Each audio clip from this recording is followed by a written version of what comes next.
commence, ouais. C'est bon.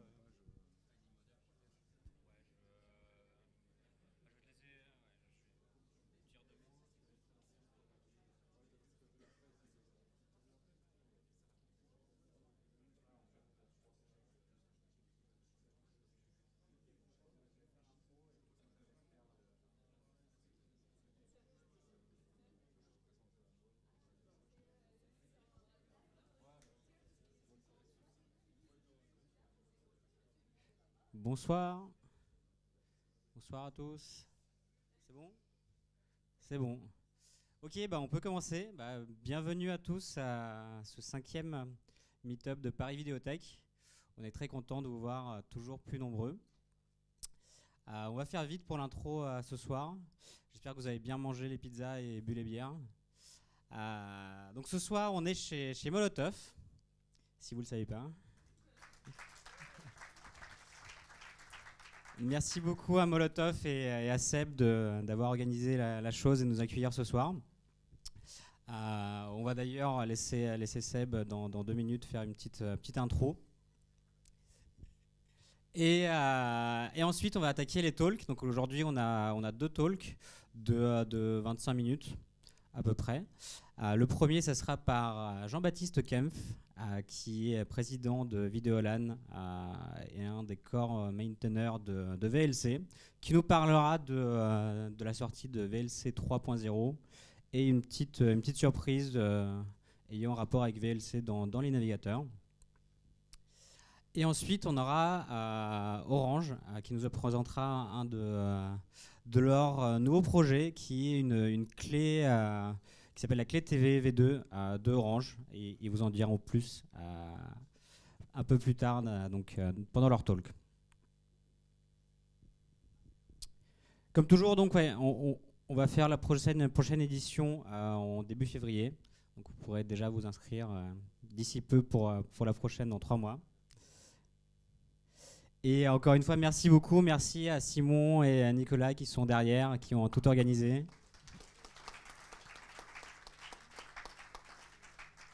On n'aura pas de live malheureusement ce soir, mais vous pourrez voir tout ça en VOD d'ici quelques jours. Et comme toujours, après les 2 talks, on va faire un petit after qui sera au O'Brien's Pub, juste à côté, à 5-10 minutes. Donc n'hésitez pas à rester si vous voulez networker un peu plus après. Merci beaucoup.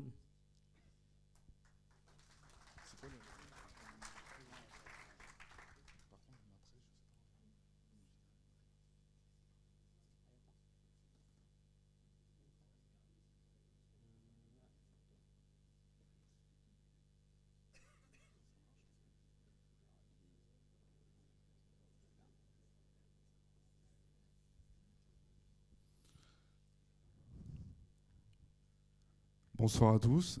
Merci On est très heureux de vous accueillir ici. On n'a malheureusement pas une presse technique, mais ça sera peut-être pour une autre occasion. Mais on a été un peu pris par plein de trucs.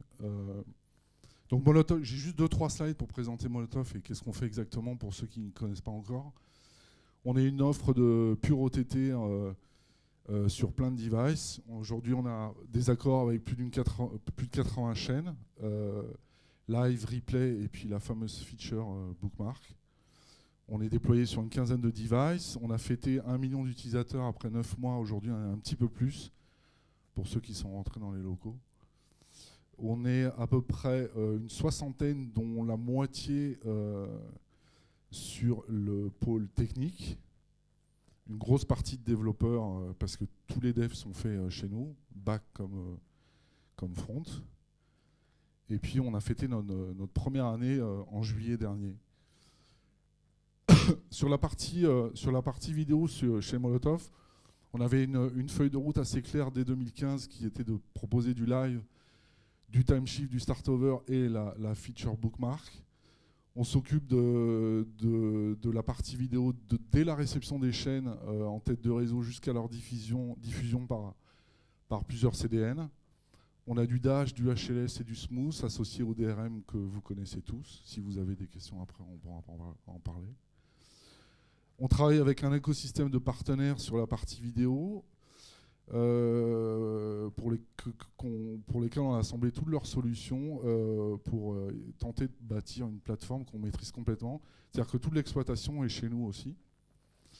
Et pour la suite, on a des projets en 4K avec quelques partenaires. On a annoncé il n'y a pas longtemps une chaîne dispo pour ceux qui ont tout ce qui va bien. On travaille sur de l'optimisation H264 et puis on commence à regarder pas mal d'autres codecs. Et on fine-tune un peu tout ça pour proposer le meilleur service sur toutes les plateformes. Voilà, grossièrement, la stack technique vite fait. Alors le plus important c'est celui-là, c'est pour Quentin là-bas. Donc ça c'est du Go. On a de plus en plus de Go chez nous versus du PHP qui a tendance à disparaître. Voilà, grosso modo, toutes les technos qu'on brasse un peu tous les jours à la technique. Et tous ces slides, c'était pour arriver sur le fait qu'on recrute. Donc, le recrutement, c'est Sylvia, elle est tout au fond. Et vous avez toutes les coordonnées pour la joindre et pour peut-être nous rejoindre. Voilà, merci, bonne soirée. Merci beaucoup. Du coup, on va passer à JB. Désolé, on va avoir quelques secondes d'interruption parce que je vais prendre un vrai système d'exploitation.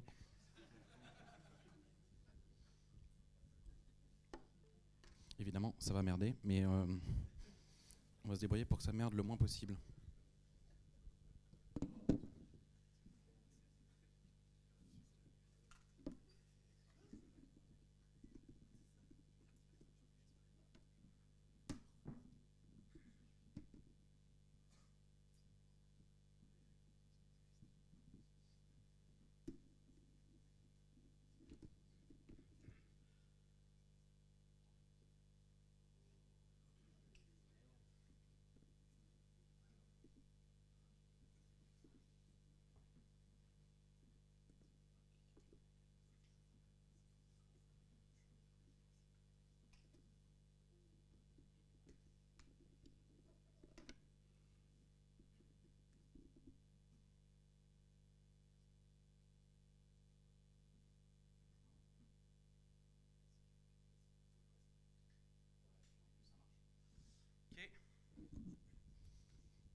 Ok. Y a des gens qui ont une objection que je parle en anglais. Ok, pas d'objection. Hello everyone. I'm going to talk about VLC 3.0, which is the next release of VLC, which is going to have a release candidate tomorrow if nothing fails. So everything is frozen now. For the people who don't know about me, I'm Jean-Baptiste Kempf. I'm the Videolan main developer since 2005 or something. I'm the president of the Videolan nonprofit that I created in 2008, and I'm a French geek. I'm quite sharp sometimes, but I'm very nice. So if I'm too strong in my answers, don't be pissed. So Videolan. So Videolan is a non-profit organization that has a lot of software. It's a very long story that started in the École Centrale Paris, which is a university south of Paris. It started because in 1994, the students wanted to play Doom, and they couldn't play Doom because they had a tokeneering network. And the problem with the tokeneering network is that the more people you add, the higher the latency is, and then you can't frag because you get fragged because people have better latency. So you don't want that. And in order to do that, you need a faster network. So they went and asked the people who built the residence, the campus, Bouygues, because of course it's Bouygues that is building everything.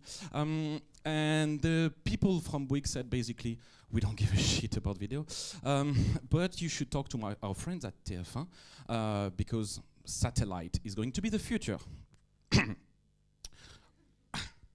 So in order to do, so we are in 1994, so what they did, I got a clicker here on the Bâtiment B, they basically put only one dish and one satellite decoder, and they were restreaming that on the network. So of course now it's obvious, but in 1994 when the best laptop, desktop you could have was a Pentium 60 and a 4086DX that was huge to do MPEG audio and video decoding. They took them 2 years to do it. They had a very good demo that worked on, I think it was a Linux, with a huge amount of memory, 64 megabytes. And of course, the demo was 30 seconds, because at 40 seconds, the whole machine crashed. But yeah, demos, right? So that's how the project Network 2000 started. And in 1998, they decided to redo it as an open source project. And the name, of course, was Video on a LAN, so Video LAN. And they did a lot of software, Video LAN server and so on. The only one that is basically left is VLC, Video LAN client. The other software that you're probably using is X264, which is probably the most used encoder in the world for now. Lots of people don't know VLC. Lots of people know the Cone player, the Cone that plays video. Oh yeah. It's a funny story. It's a long story and not for tonight, probably because most of you guys know about it. But it's been developed as an open source project with people on their free time since 2001, when it started to become open source, until 2012 and 13. So, what's next? So the current version of VLC is based on 2.20. It's called WeatherWorks, this stern-looking witch. It's quite interesting because it was released more than 2 years ago, 2.5 years ago, which means that it was forked almost 3 years ago. And it's interesting because it's quite stable, because we didn't have to do one. So that's cool because we managed to keep it for a long time. Not many crashes. I think the 2.2.1 had more than 200 million downloads from our website. And that's interesting to have a number of downloads of one unique version to give you an idea of the size of the user. And yeah, not many regressions, but a lot of problems.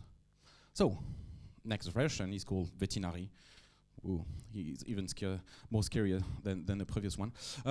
So we're talking about 15,000 commits on the core, more than 3,000 on Android, and same on the other platforms. It was a bit longer to come, but there are good reasons for that. And the reason is that it's going to be the same version on all the platforms. For a long time, you had a different code base on Android and on iOS with different version numbers, which completely makes sense for us geek, who makes absolutely no sense for the normal people. And so a lot of stuff we did for 3.0 was to actually unify the whole thing, and especially to get hardware decoding. And also we had a lot of focus on the engine, libVLC, that was relicensed to LGPL in 2011, and that we are actually now using, so people can actually use that. So, what is there in 3.0? So, by default, hardware decoding on all the platforms. And when I mean all the platforms, even the shitty Linux distributions who have vRPI and the one who have VDPIU, all those libraries, hardware decoding on iOS, on Windows, on Mac. For example, we can have 4K decoding on an iPad Pro 60 FPS 10 bits, and the iPad Pro 9-inch, which is the one from 2 years ago. On the latest NVIDIA in the generation before, you can do 8K decoding 10 bits on your laptop or desktop. The latest i7, well, the one for the 7000 series, no problem with that.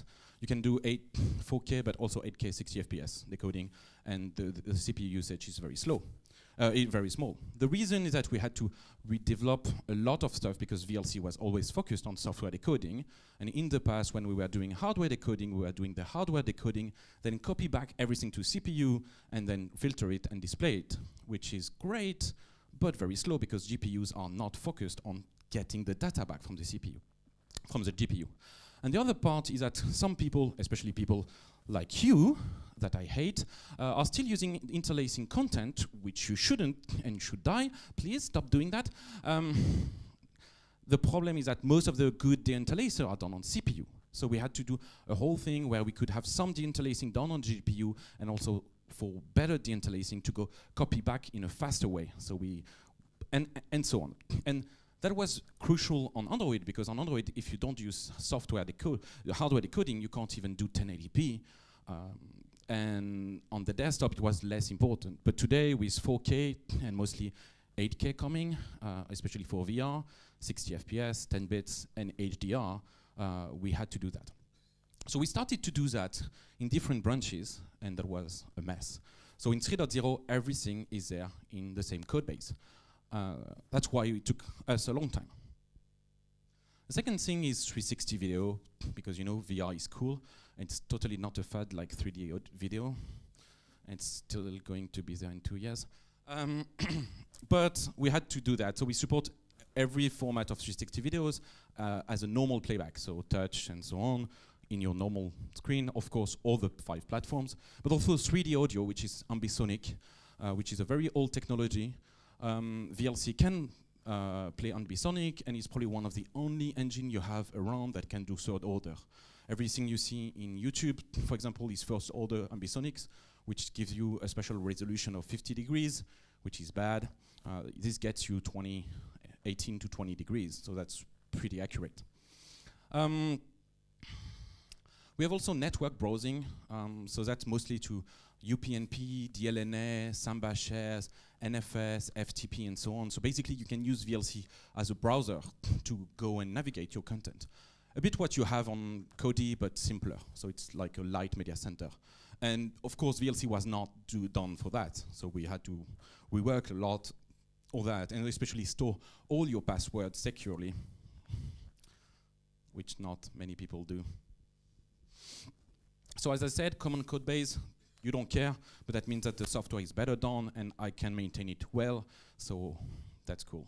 10-bit support, 10-bit filters, 12-bit support with dithering back to 10 and 8-bit, HDR with native HDR support if you're on the good OS, Windows 10 full creator update, and the NDA Shield. For everything else, a good tone mapping that is adaptive, so you can play back your HDR content correctly.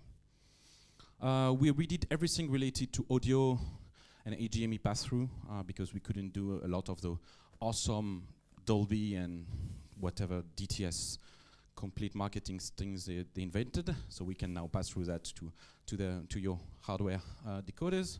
HTTP2 and a new subtitle rendering stack. And of course, one last thing, the Chromecast, because a lot of people ask us to have support for Chromecast, which we didn't want to do because Chromecast is basically a device where you give it an URL and it's going to pull stuff directly from internet, manage his own buffer correctly. Well, what we want to do is to play something locally and push it to the Chromecast, which in theory you cannot do. Well, in practice you can, it's horrible. But when we develop that so that we can use it for other formats. So in 3.0 is the only Chromecast, but what's coming is AirPlay, UPnP renderers, Miracast, and maybe OrangeCast at some point, we'll see. So, as I said, browsing, so we have our own, we rewrote our own Samba library called SMB, libDSM, SFTP, and so on. We wrote a lot of support for the archives, so now in VLC you can have an SRT and an AVI inside a zip, inside a folder, inside a zip, and VLC is going to directly, when you play the external zip, go into it, find the SRT next to the AVI played.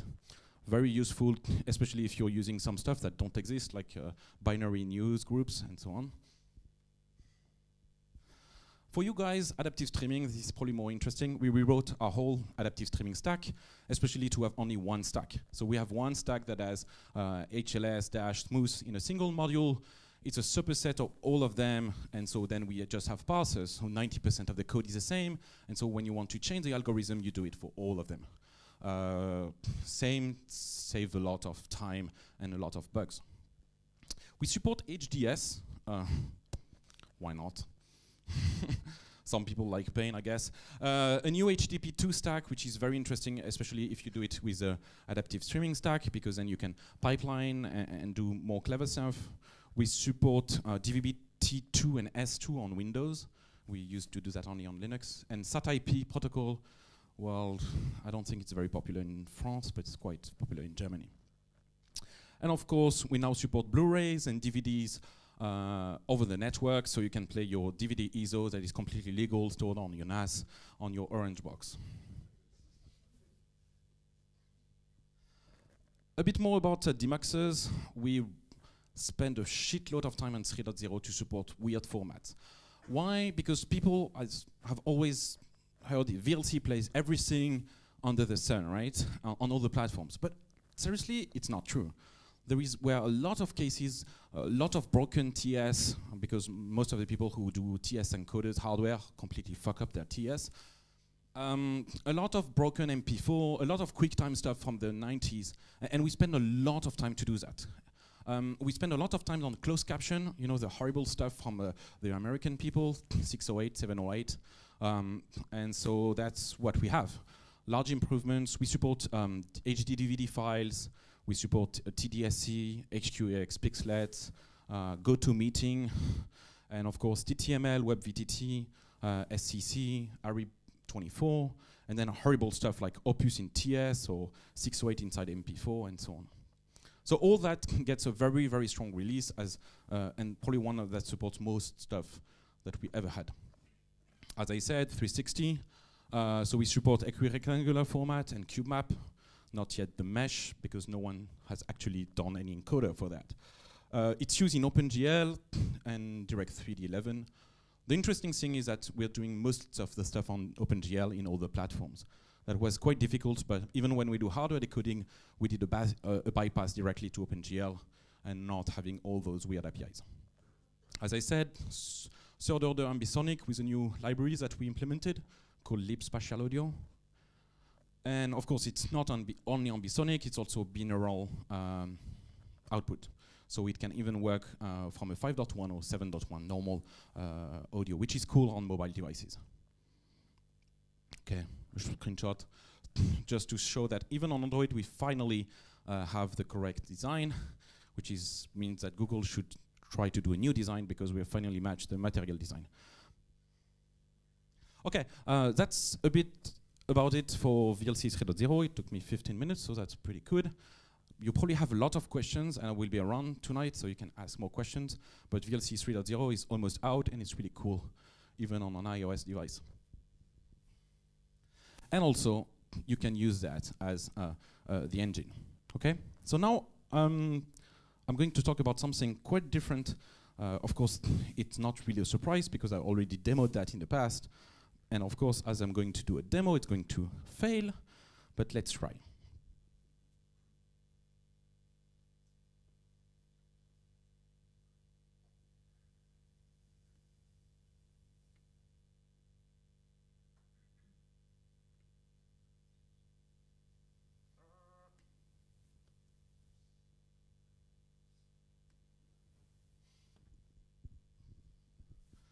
So what you're supposed to see here, yes, okay, got maybe some sound here. No, there is no sound, sorry. Yes, why doesn't he give me sound? Yes. So if some people are on Windows, they remember this. This is the wildlife WMV file. Of course, aspect ratio is wrong and everything is wrong, but this is a normal release of Firefox. And this is VLC running inside the web browser, recompiled in JavaScript.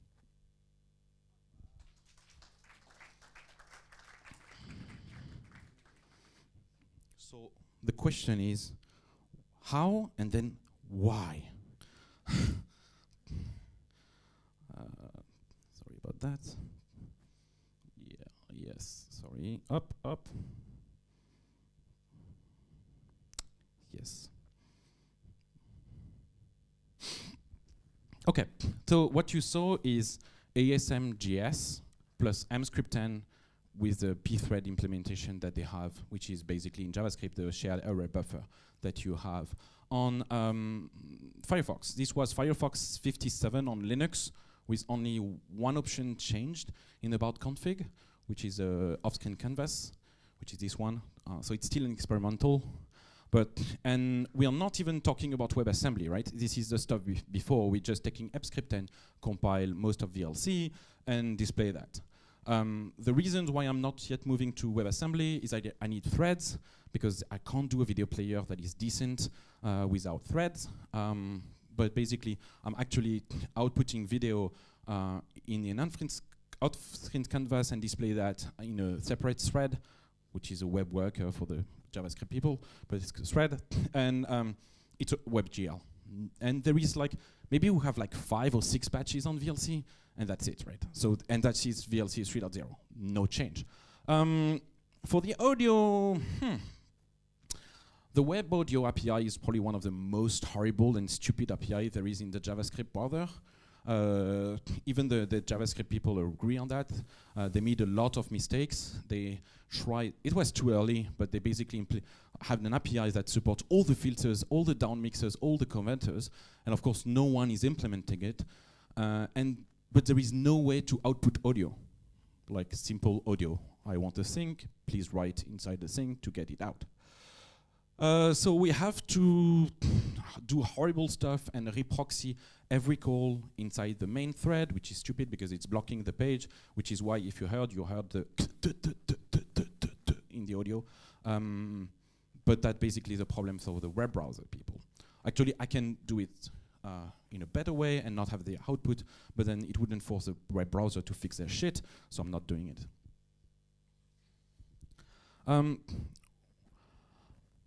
Okay, why? Well, the thing is, everything is happening on the web browser now, so you should have just like, I just need, give me a way to get input data, give me a way to output audio, and give me a way to output video, and a way to process fast. WebAssembly is not as fast as native, but I mean, people like Molotov are doing stuff in Node.js anyway, right? So we can do stuff and be slow, and it's fine. If we manage to get at the half of the speed of the native, it's already great, right? We're not talking about being 10 times or 100 times slower, and so we actually can display something. So what do I need? And because this is a proof of concept that was done by a student during the summer, I've not touched it since September. I need WebAssembly because then I can be faster. I need pthread in WebAssembly because without thread I can't do anything. I need the SIMD WASM because maybe at some point we could take all the assembly written in SSE in libAV codec and transpile that to SIMD.wasm. I'm not sure it's transpiling, but why not? I need modules because you don't want to download the whole VLC. You just want to download the core, and depending on the codec, download the right module at the runtime. And I want the hardware decoding API that was in PPAPI inside the web browser. Because then, if your web browser supports it in hardware, then I can do it and offload to the GPU, and else I'm doing it in decoding in the software. And that's already what I'm doing with VLC. It works, so why not? So why? Why is because now you're doing it, and I feel so sorry for you guys. But now the video on the web is insane. You got stuff like HLS.js, which is demuxing HLS and TS in JavaScript in order to remux it into MP4 and to feed it to the media extensions. That makes no fucking sense. And when you need to have low latency video, you're basically using the WebRTC stack to get low latency video, or you do chunk like 300 milliseconds HLS chunks. Why? It makes no sense, right? Give me something basic, give me the right building blocks, and I'm going to do it. Also, because your web browser is going to evolve. Like, I went to see some very cool France Television demo the other night, and it couldn't work anymore because something's broke in Chrome. And how do you know what is what's happening with the support of AEC in Chrome, and so on, right? You can't depend too much on a platform because then you're stuck. And also, like, now you're transcoding how many times? 2? 3? You need an HLS, a dash, and a smooth, and if you don't, you're doing it in the web browser, which is not done for that. Even the people at YouTube are changing their MP4 timestamp in JavaScript because Chrome doesn't know how to read correctly the MP4 spec. What the fuck? And yes, and how does it happen when you have new formats? You got AV1. Are you not going to support AV1 until all the web browsers are here? Well, we can do stuff. Also, we have more flexibility because VLC is based on modules. Usually it's 400 to 500 modules. And if you want to do some peer-to-peer streaming, well, maybe you could just do a peer-to-peer module on VLC and have all the rest done for you. But also, it's going to be the same on Android, on iOS, on the web, on your desktop, on your app, and done correctly. So, why not? When I discussed about that last year, people said, JB, you're fucking crazy. Now they just say, well, you're a bit crazy, but you got a point. Next year, you're going to love it. Okay, and now I still have like a few seconds to talk about AV1. So this is a bit of advertisement. AV1 is here. We are actually talking about 25% better than HVC on all the resolutions. We have specs that are getting finished for ISO MBFF, Web MKV, RTP and TS, done officially by the AV1 consortium. We are also doing mappings for WMV, AVI, and other weird formats, because some people are going to use it that way. And we are getting with all the working with all the open source people. So when the format is out soon, you have it directly in FFmpeg, in GPAC, at least to remux and decode. You have it in VLC, in the streamer, in MPV, and stuff like Handbrake, so that you can have AV1 for everyone. And that's it.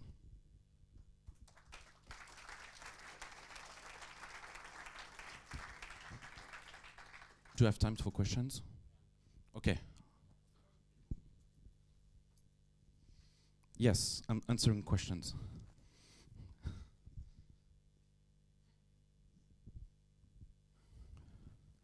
Ouais.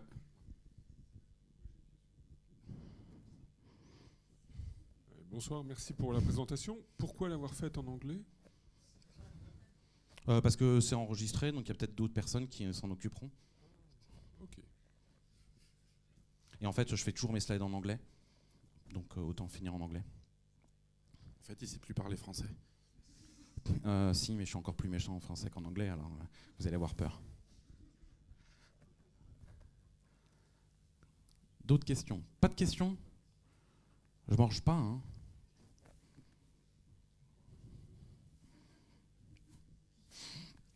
Tu parlais du 360. Quelles sont les problématiques spécifiques? Et est-ce que tu penses que demain, ça sera possible de faire du 360 directement dans du WebGL, avec du WebVR, pardon? Est-ce que c'est surtout dans des applications natives que ça va se passer? Déjà, en fait, comme j'ai VLC dans le navigateur, en fait, je peux faire directement du VLC 360 directement dans le navigateur. Donc déjà, c'est la première question. Le problème, en fait, c'est que pour avoir un bon streaming VR, il faut streamer de la 8K. Parce que ton angle d'ouverture, il va être entre 90 et 120 degrés. Donc déjà, tu vas prendre un quart de ta vidéo ou un tiers de ta vidéo. Donc même en 8K, tu te retrouves juste avec un truc en 2K, quoi. Donc déjà, c'est pourri. Et en plus, l'écran, il est là, quoi. Donc c'est vraiment gênant. Et il y a plein d'approches qui existent, notamment des approches faites par Fraunhofer, où en fait tu vas faire de l'adaptive tiling, où en fonction de la tile et en fonction de tu regardes, tu vas mettre les hautes résolutions et les mauvaises résolutions derrière. Donc quand tu te retournes, tu te rends compte que il faut que tu montes en résolution, etc. Mais c'est pas standardisé, les encodeurs ils sont pas du tout là. Donc c'est ça vraiment pour moi les vrais problèmes pour la 360 qui arrivent. Sinon, je pense qu'il y a vraiment plein de choses cool.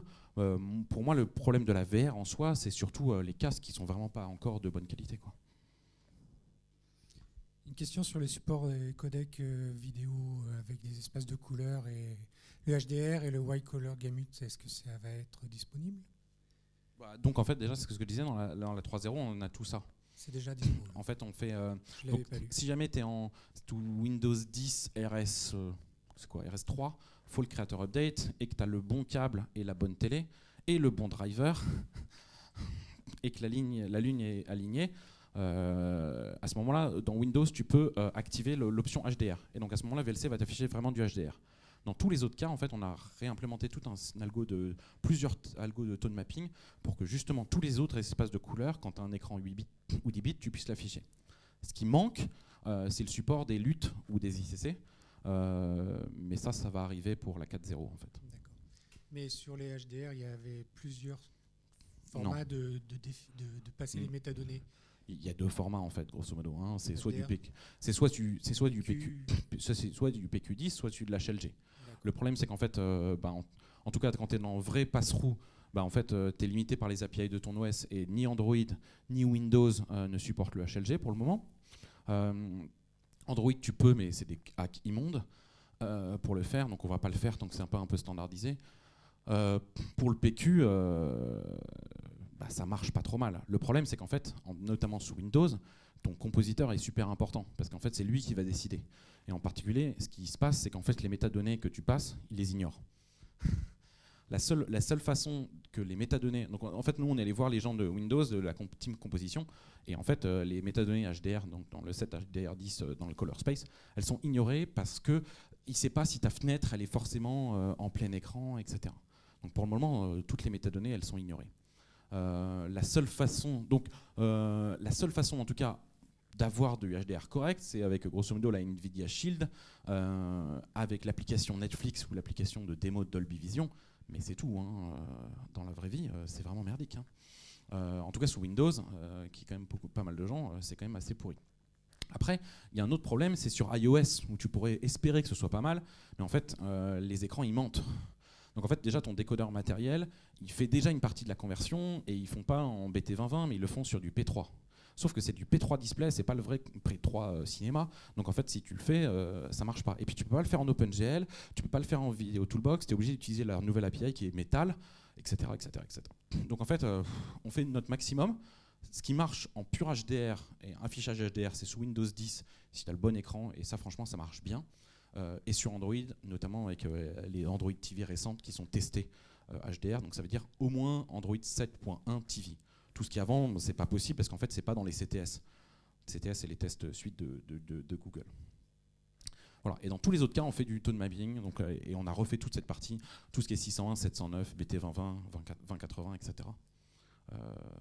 Pour le moment, on peut pas setter de profil de sortie, mais on regarde ça. Ouais, il y a une question loin derrière. Il faut que tu marches. C'est juste pour m'embêter. Alors, ça serait bien après qu'il y ait une question là-bas, juste pour le plaisir.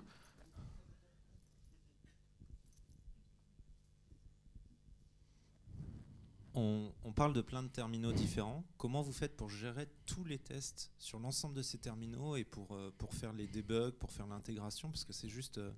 on parle d'NVIDIA Shield, on parle de différents terminaux Android. Et je pense qu'on sait tous que Android, c'est quand même... de tout et de n'importe quoi. Donc comment vous faites pour gérer ça et pour qualifier et pour faire ça quand même dans un temps réduit? Alors moi j'ai un truc qui est génial, ça s'appelle des utilisateurs. Et donc en fait je peux faire un truc qui s'appelle du crowd testing. Alors je t'explique l'idée du crowd testing. Tu sors une version 0, tu la forces pas par les mises à jour, tu attends que les gens gueulent. Je déconne un peu, hein, mais en fait c'est quand même la meilleure façon de faire déjà. Ensuite, pour être plus sérieux, en fait, on a notamment autour du projet FMPEG, on hoste des instances de Fate qui, en fait, pour tous les décodeurs, vérifient en fait le hash et on hoste pas mal de trucs comme ça et on les a pas mal aidés pour que la sortie soit toujours consistante au niveau du codec. Mais ça suffit pas. Donc, par exemple, en fait, là, on est en train de développer un truc qui, en fait, refilme ton écran automatiquement, te fait de la détection et vérifie en fait notamment que les hardware decoding t'ont pas des blocs. C'est un peu moche, hein, mais ça marche assez bien. Et donc, par exemple, on a remonté pas mal de bugs chez NVIDIA et ATI comme ça. ATI, ça doit s'appeler AMD depuis 10 ans, mais je suis vieux. Enfin, et voilà, donc ça c'est déjà la deuxième remarque. La troisième remarque, c'est qu'on est en train de lancer pour Android un truc qui s'appelle VLC Benchmark. Alors c'est justement à cause de ça. C'est qu'en fait, tu as plein de benchmarks sur Android, mais tu n'en as aucun qui teste les capacités vidéo du DSP. Alors on l'appelle GPU, mais de fait c'est un DSP parce qu'ils ont la DCT comme ça. Et surtout, si jamais ton hardware il n'a pas assez de place pour faire du level 5 points ou du 10 bits, tu pourras faire ce que tu veux, il ne sera jamais capable. Et surtout, alors que quand tu vois tout ce qui est Geekbench pour les CPU ou 3D Mark, en fait ce qui se passe c'est que tous les constructeurs ils trichent, ils overclockent le CPU comme des bourrins dès qu'ils voient que ça tourne pour avoir des meilleures notes. Nous on va lancer ça, c'est pas possible parce que de toute façon si ton CPU il peut pas faire du décodage hard et puisqu'il a pas la mémoire, il pourra pas le faire. Donc ça on va lancer ça. On a déjà commencé à tester avec quelques partenaires. Et là, on teste tout, quoi, du 240p pourri jusqu'au 8K dans tous les formats. Et ça va aider pas mal. Et voilà. Et sinon, on a une méga test suite qui est un truc, finalement, qui est un des seuls trucs que je partage pas, qui est une test suite qui dure 8 heures, où il y a tous les formats de la planète, et on est plusieurs, et on regarde, et on sait ce qu'il faut regarder. Bah ouais. Enfin, si vous avez d'autres idées, j'achète. Allez, une dernière question, et si vous le levez par là, parce que ce serait cool pour faire marcher Simon. Non? Putain, ils sont cool avec toi, Simon. Vraiment, pas d'autres questions? Pas de questions JS? Ah, ça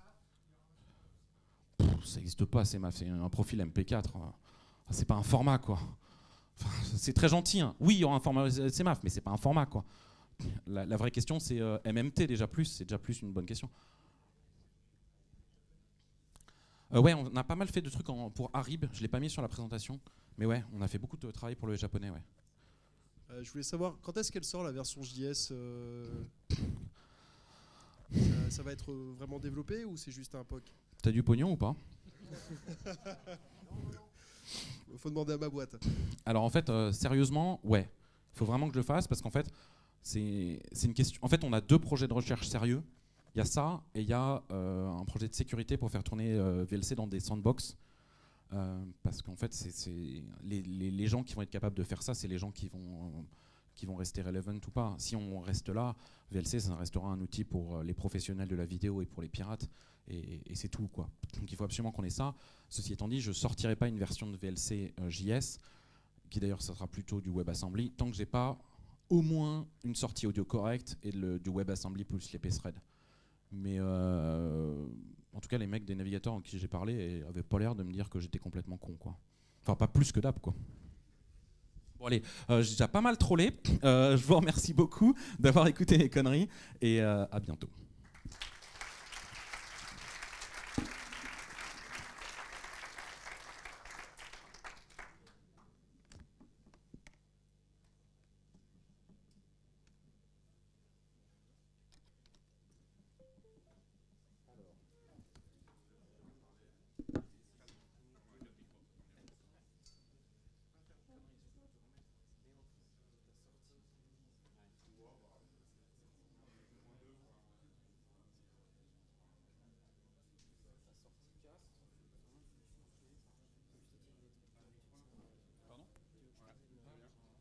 Un, deux.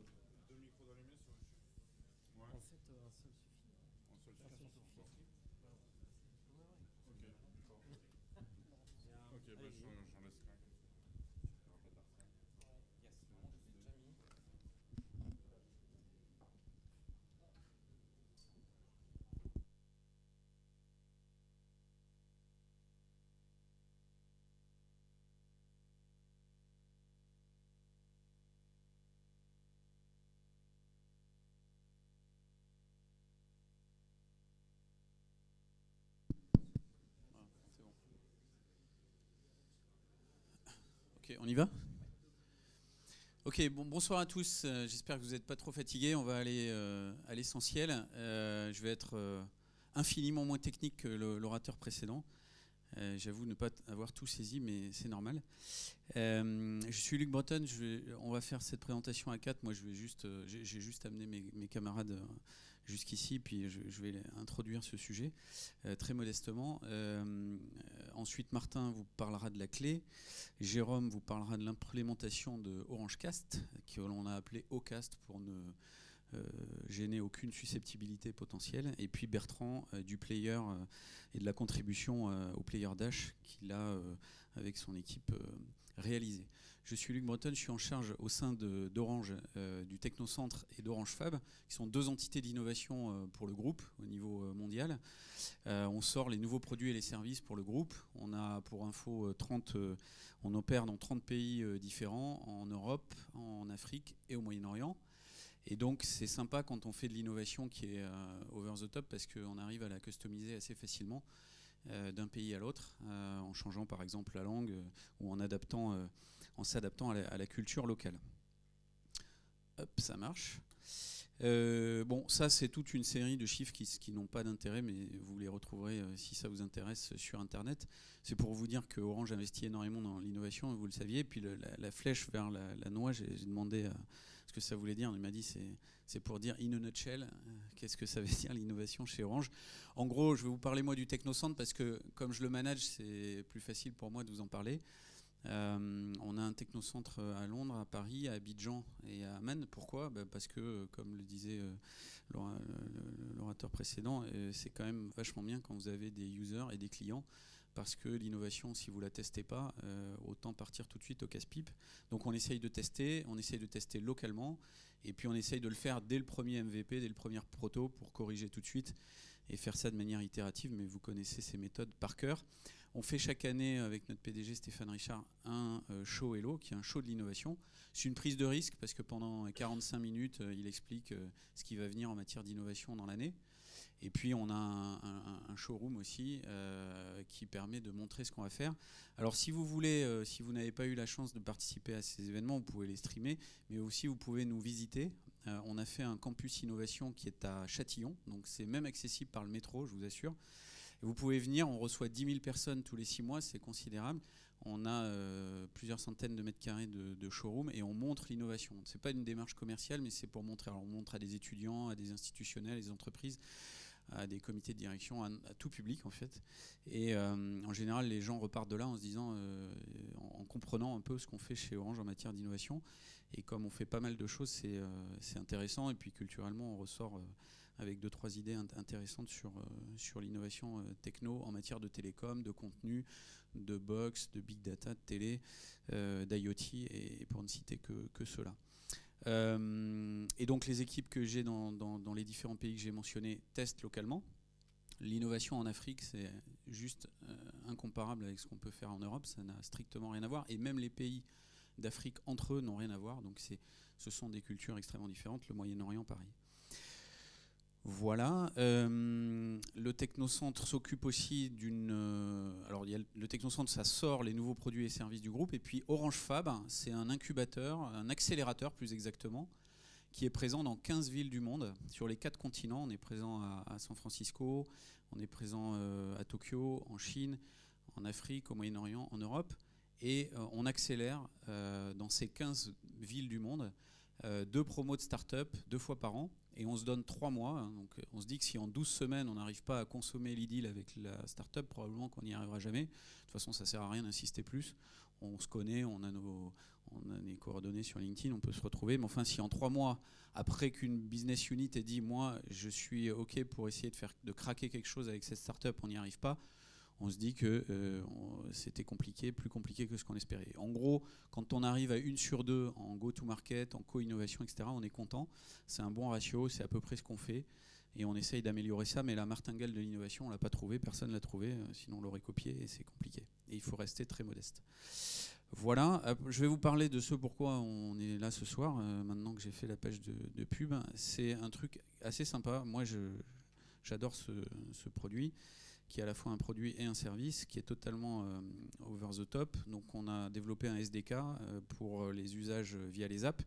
Donc vous pouvez vous emparer de ce SDK, faire vos devs sans même venir nous voir, parce que parfois c'est pénible, quand on est une grande organisation, c'est un peu compliqué. On peut perdre sa santé à rencontrer toutes les personnes chez Orange sans aboutir. Donc vous pouvez être indépendant en self-service, c'est un peu le principe de l'innovation moderne. Et donc on a mis ça dans un petit morceau de hardware extrêmement léger qui tient dans la poche. Alors on a fait ça, c'est une STB OTT si vous préférez, qui se branche en HDMI sur n'importe quel écran, soit d'ordinateur, soit de télé, et qui est alimenté en USB. Et puis on a même fait une petite télécommande à 5 touches, donc plus, moins, avant, arrière, et puis le menu. Et on a fait un packaging de combat ou de voyage. Vous pouvez mettre ça dans le sac à main, dans le sac à dos, dans votre poche. C'est super simple. Hein, vous voyez, vous êtes les premiers à le voir. Ça, je vous assure qu'il n'y a pas de photo de ça sur... ça y est, c'est fait, mais... avant que je le montre comme ça, il n'y avait pas de photo sur Google de ça. Vous êtes vrai. Je vous jure que vous êtes les premiers à le voir. Et je blague pas. Mais oui, n'hésitez pas. N'hésitez pas. Et moi, je suis très fier de ça parce qu'on a fait une V1 qui avait, comme toute V1, beaucoup de défauts. Je peux même la tenir pendant que je parle pour ceux qui sont un peu lents à la photo. Et on a amélioré la V1, et la V1 sans absolument en parler à personne. On a fait de pub nulle part. On le cachait dans les stores d'Orange, pour vous dire. Et on l'a vendue à plusieurs centaines de milliers d'exemplaires. Et donc celle-là, elle va forcément cartonner. Et puis comme elle est ouverte, puisque c'est le principe, vous allez vraiment pouvoir prendre ça. Et on répond aux problèmes qu'ont tous les câblos et tous les opérateurs du monde. C'est-à-dire traiter à la fois Android et iOS et ne pas être prisonnier d'un Google Cast. Alors Google Cast, ils n'ont pas voulu nous ouvrir les grilles pour qu'on utilise. Et puis côté AirPlay iOS, non plus, mais ça on n'a même pas demandé, on le savait. Et donc on a développé OrangeCast qu'on publie en open source. Et donc mes camarades qui sont beaucoup plus efficaces que moi techniquement vont vous expliquer ça. Et pour nous, c'est pas une révolution parce que de l'open source chez Orange, on en fait depuis très longtemps. Par contre, ce qui est intéressant, c'est vraiment une approche dans laquelle tous ceux qui publient des apps vont pouvoir utiliser ce SDK et puis OrangeCast. Et puis ça, là, ce que je vous montre, ce petit device qui a été fait et dont on a la propriété, via une de nos filiales qui est via Accessorca, on va être capable de la vendre en marque blanche à tous ceux qui veulent diffuser des contenus particuliers en mode over the top un peu partout dans le monde. Et on a déjà beaucoup de marques d'intérêt pour ça, donc c'est très innovant. En tout cas, c'est mon avis, vous avez le droit de ne pas avoir le même, mais je trouve que c'est très innovant et très sexy comme truc. Et je crois que j'ai beaucoup trop parlé, donc je vais passer la parole à mes camarades, parce qu'ils sont nombreux, et puis je vous remercie pour votre attention. Merci. Donc ce que je peux rajouter, c'est que beaucoup d'entités n'en voulaient pas, mais Luc a été la force motrice pour faire bouger les lignes, parce qu'on est un des plus gros opérateurs à faire de l'IPTV, et c'est dur de faire bouger les lignes comme ça, et Luc a été le vrai sponsor de ce projet. C'est la vérité. Il n'y a pas eu que toi, mais c'est sûr que tu as été le moteur de tous les autres. C'est pour ça que je tenais à ce qu'ils introduisent tout, parce qu'ils donnent une vue globale. Donc en fait, on a vraiment essayé pour l'over the top, pour compléter l'accès à certains services pour nos utilisateurs, à avoir Google Cast, et on a eu juste une réponse, ça ne cadre pas avec notre stratégie et c'est tout. Et on est quand même pris entre le AirPlay d'Apple et le Google Cast de Google. Et parce qu'on a 80% de nos clients qui ont Android et 20% qui ont un iPhone, choisir l'un, c'est dire non aux autres. Donc il nous fallait vraiment faire un cast pour ça. Et c'est de là qu'on a dû faire nous-mêmes le cast, alors qu'on n'est pas une entreprise de logiciels. Donc même si on est comme beaucoup d'autres qui n'en vendent pas, en font beaucoup. Je peux citer Intel qui est le 4e éditeur de logiciels au monde et qui n'en vend pas. Mais nous, c'est vraiment malgré nous. Ceci dit, on a des très bons chez nous, et ils ont finalement fait quelque chose de très propre et très facile à intégrer. Jérôme vous en parlera, parce que c'est même une société externe qui nous a intégré ça pour nos propres applis. Et l'avantage du cast, c'est qu'on a une problématique qui est de faire la vraie convergence mobile-télé. Et aussi notre problématique, c'est d'inviter des partenaires, des tierces parties, à arriver sur nos box. Et là, on n'est pas les plus rapides, parce qu'on vérifie tout, absolument tout, on fait beaucoup de validation. Et du coup, ce protocole de cast, ça a été fait pour que les tierces parties développent elles-mêmes sans venir nous parler.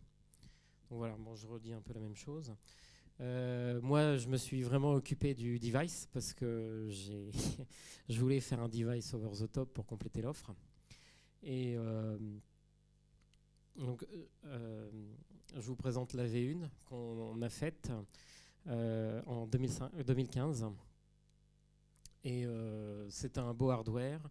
Un an après, à peu près, enfin, on l'a sorti en 2015, on l'a faite en 2014, hein, mais un an après, Microsoft l'a sorti le même hardware. On était assez content d'avoir été copié pour la Surface. Le HDMI adapteur a exactement ce qu'il y a à l'intérieur. Un Cavium et un Wi-Fi Qualcomm, pardon. Ouais, avec la guerre d'acquisition, il ne faut pas que je me trompe. Donc c'était un Wi-Fi 802.11n, 2 Go 4 et 5 Go pour le Wi-Fi. Et puis, dans l'esprit, sur la clé, tout ce qui entre sur la clé passe par un browser HTML5. Alors, on a pris un vieux browser embarqué. Il était HTML5, mais pas tout à fait complet. Il tournait sur DirectFB. Et on n'avait pas de support de Netflix parce qu'ils n'ont pas voulu rejouer l'histoire du Chromecast. Ça leur avait coûté beaucoup trop cher en intégration, et qui est en HTML5, et ils ont exigé qu'on ait le NRDP, et notre stick n'était pas assez puissant. Du coup, ce qui nous amène à ce stick qui est un peu plus puissant. Donc c'est un quad-core de Amlogic. Je pense que j'ai fait une erreur, ça doit être 14800 DMIPS. On met un 811 AC 2x2 et du Bluetooth 4.1, ce qui est donc compatible BLE, et ce qui fait que ce qu'on aura en plus à la fin, je vous la présenterai, on peut s'en servir. Et donc 4K 11 AC, 4K HDR avec ces profils-là, et on a un Chromium 55, enfin équivalent au Chrome 55. Donc la version réduction en taille mémoire, et WebCrypto, WebRTC, WebGL, WebAudio. On a eu certains problèmes, mais on fait du binaural sans faire comme j'ai entendu auparavant. Maintenant, sur nos services, on utilise le HPlayer. Donc c'est pour ça que Bertrand va suivre. On aura NRDP pour Netflix, et en bonus, justement pour le Bluetooth 4.1, on a une télécommande avec une durée de vie de la pile d'à peu près 1 an. Voilà, je vais passer la main pour le Dash parce que c'est Bertrand qui l'a écrit. Bonsoir à tous, Bertrand Berthelot, donc ingénieur Orange Labs à Rennes précisément. Donc je vais profiter de cette petite fenêtre pour vous parler un peu du HS Player basé MSI et MI. Donc c'est celui-là qui va être utilisé sur la clé TV. Donc c'est un cas d'usage supplémentaire et très intéressant. Je vais vous reparler un petit peu de la petite histoire et revenir un peu au début. C'était un peu plus de 2 ans. Donc comme beaucoup de monde, on s'est confronté au problème de la disparition du support des plugins dans les navigateurs. Et puis en parallèle, pointer le bout de son nez des nouvelles extensions JavaScript MSI et MI. Donc on s'est lancé sur cette techno. Donc c'était la volonté première de se lancer sur cette technologie, et notamment pour essayer notamment pour la promesse annoncée par ces technologies, c'est-à-dire voilà, un seul client sur toutes les plateformes, sur tous les navigateurs, même qualité, même expérience utilisateur, même QoS, même QE. Voilà, ça semblait très intéressant au départ. Tout ça, si possible, dans un contexte open source. On en a déjà parlé, je n'ai pas besoin de vous convaincre de l'utilité de l'open source, je pense. Et puis le but, c'était de pas de réinventer la roue non plus, parce qu'il y avait déjà des choses qui commençaient à exister, comme Dash.js. Donc on s'est investi sur ces idées-là. Donc l'open source, on est très impliqué, principalement sur HS Player. Donc on a été l'initiateur du projet et on est le contributeur principal, voire quasiment l'unique. Je vais vous en reparler un peu plus en détail après. On a aussi poussé sur GitHub un petit projet qui s'appelle adsplayer.js, qu'on a développé pour répondre à un besoin qui était le support de l'insertion de pub pour nos contenus catch-up au format Mastevast. Donc voilà, c'est un petit module qui est capable de jouer ces pubs conjointement avec un player HS Player, mais ça pourrait être un autre, un player HTML5 du moins. Et puis on est également contributeur sur Dash.js. Depuis quelques mois, on est aussi dans la team d'administrateurs. Parce qu'au fond de nous, à terme, notre volonté c'est de basculer sur Dash.js lorsque toutes nos plateformes seront un peu plus prêtes pour basculer vers le MPEG Dash. Donc HS Player, pourquoi d'abord le but c'était de pouvoir jouer donc, nos contenus vidéo d'Orange, live, catch-up, VOD, qui était au format smooth streaming. Voilà, il y a 2 ans, c'était au format smooth streaming et puis ça l'est toujours. Passer au Dash, c'était un coût non négligeable pour nous à l'époque. Voilà, c'était l'investissement de plateforme, réencodage de tous les contenus. Voilà, c'était plus rapide de se dire on fait un player qui joue du smooth. Donc on est reparti d'un Dash.js qui est assez âgé maintenant et on a donc gardé la stack de streaming du Dash et on y a ajouté l'ajout du support des protocoles Smooth Streaming et HLS.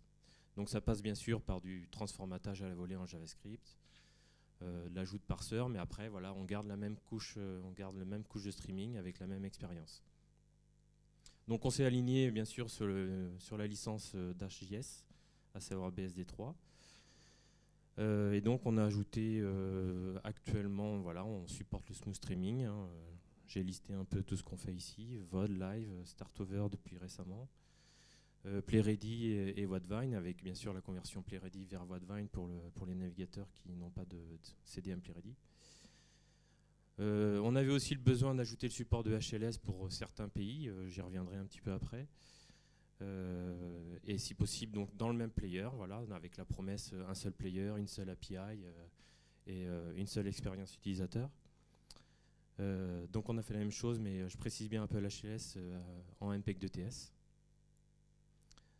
Donc ce qui implique aussi le transformatage TS vers MP4.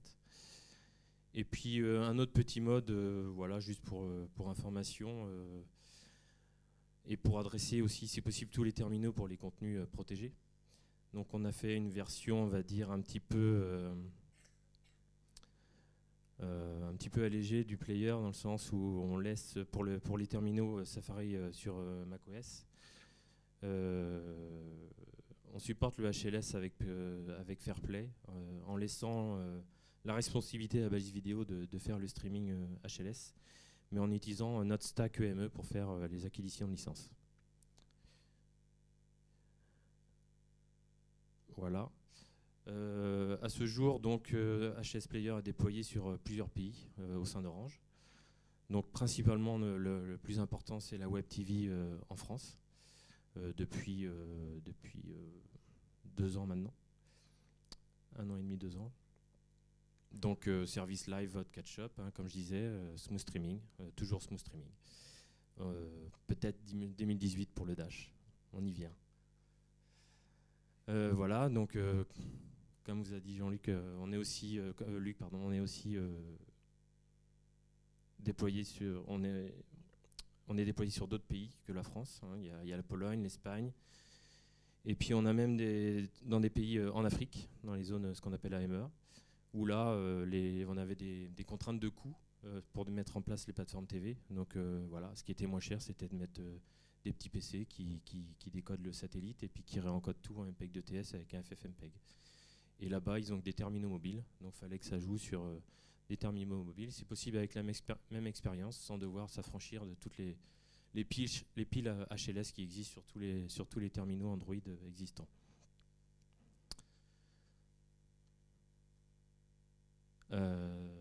Voilà pour cette partie-là. Donc, bien sûr, à terme, notre volonté, c'est aussi à un moment donné de basculer sur le Dash et sur le Dash.js. Pour faciliter la migration Smooth vers Dash, on a refait l'exercice de réintégrer le Smooth Streaming dans le Dash.js. Je dis réintégrer parce que, comme je disais précédemment, on est parti d'une vieille version de Dash. Et à cause des contraintes de déploiement opérationnel et de temps et de manpower, suivre les évolutions de Dash pendant que nous, on ajoutait de la robustesse, du fonctionnel dans le HS Player. On s'est un peu écarté. Et donc là, c'est pour ça qu'on se réinvestit sur Dash.js avec donc il y a déjà le support du smooth streaming qui est disponible sur la version actuelle, qui est en 2.6.3. Et voilà pour l'avenir en ce qui nous concerne. Donc c'est ce player-là qui va être utilisé sur la clé TV, car sur la clé TV, on va utiliser les mêmes contenus que sur la Web TV, donc des contenus smooth streaming, protégés PlayReady et Wattvine. Et voilà, et du coup, je vais laisser maintenant la parole à Jérôme de Cybronix, qui a fait l'exercice d'intégrer ce player et qui s'est donc confronté aussi à l'OrangeCast. Voilà.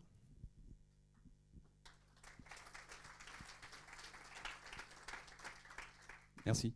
Donc en effet, j'ai une société où on fait de l'expertise, du développement outsourcé pour des sociétés comme Orange, comme France Télé. On était intervenu en 2014 sur la première application compatible Chromecast, qui était Plus à l'époque, qui faisait partie des premières applications. Il y avait SFR TV, il y avait Plus. Je crois que c'est les deux seuls à l'époque. Et donc en 2015, on a intervenu sur la clé V1 et cette année sur la clé V2. Donc qu'est-ce qu'on peut utiliser aujourd'hui pour jouer des contenus sur la clé télé, qui est quand même la base. Comme vous l'avez compris, donc c'est un décodeur OTT, donc il n'y a pas de service natif. Il faut tous les lancer depuis un smartphone. Donc la première option, c'est le mirroring, où vous allez pouvoir envoyer du contenu de votre mobile vers la clé télé. Donc il y a différents protocoles qui sont supportés, je ne vais pas rentrer trop dans les détails. L'inconvénient de ce type d'approche, c'est que ça s'adapte surtout au contenu personnel, rarement au contenu protégé. Et en général, ça nécessite d'avoir toujours le mobile qui fonctionne, qui lit la vidéo, qui décode le son et qui l'envoie vers la clé, ce qui peut conduire à des pertes de batterie, notamment sur des technologies comme Miracast, où vous allez avoir votre mobile qui tombe en rade avant la fin du film, ce qui est un peu embêtant. Donc la deuxième option, qui commence à être bien connue maintenant, depuis le lancement de Chromecast et en 2013, je crois, c'est le casting. Donc la technologie où vous allez pouvoir, depuis votre mobile, lancer une application sur un dongle, donc en l'occurrence la clé télé, qui va agir comme navigateur, donc charger votre application, typiquement une web app, et aller elle-même lire les contenus. Et depuis votre smartphone, vous allez vous contenter simplement d'indiquer le contenu et de lancer des commandes de lecture éventuellement, play, pause, etc. Donc c'est exactement ce concept-là qui a été retenu sur la clé télé V1 et V2, où vous avez donc un receiver, une application type HTML5, qui tourne en local sur la clé, qui est chargée au moment où vous demandez à lancer l'application, depuis un serveur web typiquement, et qui ensuite va aller chercher les contenus sur des serveurs vidéo, vos serveurs vidéo habituels, typiquement en utilisant des technologies web, donc streaming web, etc. Alors, comme indiquait Martin, il n'y a pas de Google Cast sur la clé télé V1 et V2 pour des raisons de négociation, donc il y a un protocole équivalent qui a été développé, qui est le protocole OrangeCast. Il utilise le dial, qui est un standard de découverte d'appareils sur un réseau connecté, enfin un réseau local typiquement. Ça veut dire Discovery and Launch. Ça a été lancé par YouTube et Netflix il y a 4 ans maintenant, je crois. Et donc ce protocole permet, lorsque vous êtes sur le même réseau que votre clé, d'aller voir que la clé est disponible via SSDP typiquement, et d'aller ensuite récupérer son adresse IP, récupérer ses capacités et lancer votre application. Donc le protocole OrangeCast décrit comment vous allez pouvoir découvrir une clé télé sur votre réseau, quel est le format du manifeste, quelque part, de la clé, et quelles sont les commandes que vous allez pouvoir lui envoyer pour lancer votre application sur la clé télé. Ensuite, il y a un protocole qui est basé sur du JSON RPC pour la partie communication, et ce protocole supporte à la fois la clé V1 et la clé V2. Aujourd'hui, donc, il y a un SDK qui est disponible, donc c'est le SDK Legacy, quelque part, je dirais, qui est propriétaire, qui est encore disponible sur invitation et qui est utilisé essentiellement pour les applications internes à Orange. Il y a un SDK iOS, Android disponible et également un SDK Receiver qui permet de développer la partie web app qui tourne sur la clé elle-même. Ce SDK, c'est ce qu'on a utilisé pour, quelque part, porter les applications Orange sur la nouvelle clé. Donc il y avait un certain nombre d'applications qui existaient sur la clé V1, on les a portées sur la clé V2 pour qu'elles puissent fonctionner de façon standard sur les deux. Néanmoins, comme l'a indiqué Luc, ce n'est pas le SDK cible, c'est le SDK OCast, qui est le prochain SDK Orange, donc qui est là où on part sur une approche ouverte, open source, où le code des SDK sender, donc des SDK qui sont utilisés pour envoyer le contenu sur la clé, et le code des SDK receiver, du SDK receiver, est complètement open source, le protocole également. Donc vous pouvez aller dès aujourd'hui sur ce site, ocas.org, vous allez pouvoir avoir une description de ce que ça fait et avoir des liens vers les différents SDK, JavaScript, iOS, Java, que vous pouvez vous-même vous approprier. Donc il y a aussi un petit simulateur qui s'appelle le Ocast Dongle TVJS qui vous permet de simuler une clé puisque la clé n'est pas encore sortie. Mais vous pouvez déjà faire comme si vous aviez une clé sur votre réseau et lancer des contenus dessus. Donc qu'est-ce que définit ce protocole? Il va définir, là aussi on réutilise du dial, il va définir la communication entre les senders, donc les applications mobiles, et la partie receiver, la syntaxe pour les différents échanges, et également il va définir les API qui sont disponibles côté sender et côté receiver pour recevoir les commandes de lecture. Donc charge cette vidéo, où en est la vidéo, est-ce qu'elle est bien chargée, elle est terminée, etc. Donc le simulateur, comme j'ai dit. Et donc aujourd'hui, le site est en ligne, donc vous pouvez aller voir. Et l'idée, c'est qu'ensuite, il puisse être utilisé soit par des autres opérateurs. On pourrait imaginer, pourquoi pas un jour qu'un Free ou un SFR implémente ce protocole de manière à ce que vous ayez un seul protocole pour communiquer avec toutes les box et pouvoir envoyer vos contenus dessus. Ça, c'est un rêve pour l'instant, mais on peut imaginer. Les fabricants aussi, parce qu'il y a pas mal de fabricants qui disent nous, on veut bien sortir une clé qui fait l'équivalent d'un Chromecast, mais on ne veut pas être dépendant de Google parce qu'on adresse des marchés comme la Chine où il y a peut-être des contraintes différentes ou parce qu'on a envie de ne pas dépendre de quoi que ce soit. Donc là aussi, ça peut les intéresser. Ou des développeurs qui veulent prototyper un concept d'envoi et qui vont ensuite vouloir montrer ça à leur management, par exemple. Donc c'est sous licence à page 2. Aujourd'hui, donc, il y a des SDK en preview, donc ce n'est pas la version finale, mais normalement, je crois que c'est prévu pour l'année prochaine, la version finale qui pourrait être utilisée. Voilà, c'est moi qui conclue. Voilà le fameux packaging. Ça s'ouvre. C'est pas fini, c'est pas fini. Attends.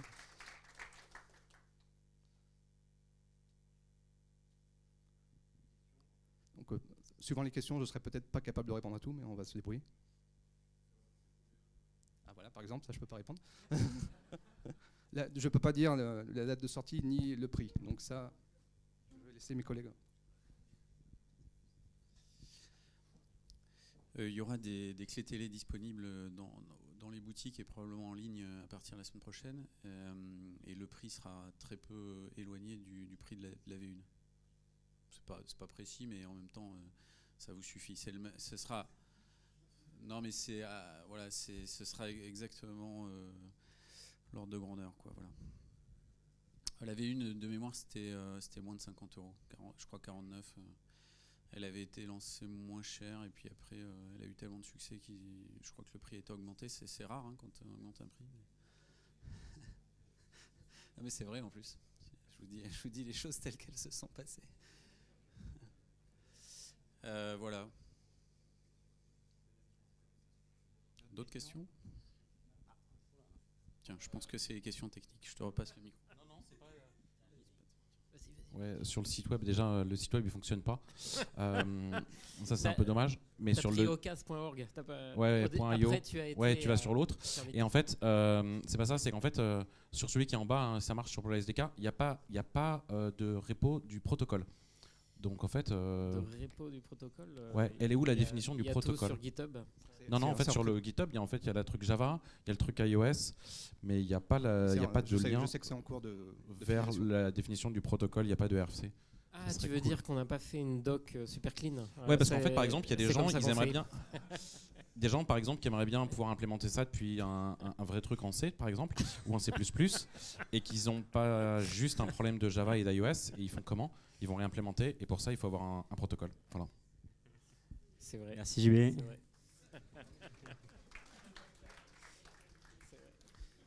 Si j'ai bien vu, il y a une télécommande avec. Ouais. Donc ça veut dire qu'elle peut être autonome, on peut l'allumer et lancer des choses. Donc il y a un launcher natif, il n'y a pas besoin d'un device compagnon. Alors non, la stratégie, c'est quand même la vraie convergence. Ça va être un choix, on peut faire ça. On va faire d'ailleurs pour certains pays un desk avec une page HTML. Tout ce qui rentre sur le stick passe par le browser. Et on a quand même une question d'authentification de l'utilisateur. Et dans l'esprit du cast, c'est que c'est le mobile qui porte l'identité de l'utilisateur. Et après, on caste. Et ensuite, le stick, c'est un streamer le plus bête possible et qui va lui reconstruire son URL pour atteindre le contenu avec l'identité de l'utilisateur qu'on va lui prêter quand on fait cast. Voilà. C'est un choix. On pourrait très bien faire un desk avec la page HTML5 qui pointe vers des services. Ceci dit, comment est-ce qu'on authentifie l'utilisateur pour qu'il retrouve son environnement? Ou par exemple, vous allez dans une maison de vacances et vous pouvez caster sur le réseau de votre voisin qui est chez Free. Et là, nous, on peut le faire et vous retrouvez votre environnement Orange. C'est vraiment, on a pensé tout l'over the top là-dessus. On ne dépend pas de... Vous n'êtes pas obligé d'avoir une Livebox Orange, mais par contre, vous devez être client d'Orange pour accéder au contenu payant. Ça, c'est respect des contrats qu'on a, quoi. Bien, merci beaucoup. Je pense qu'il commence à faire tard.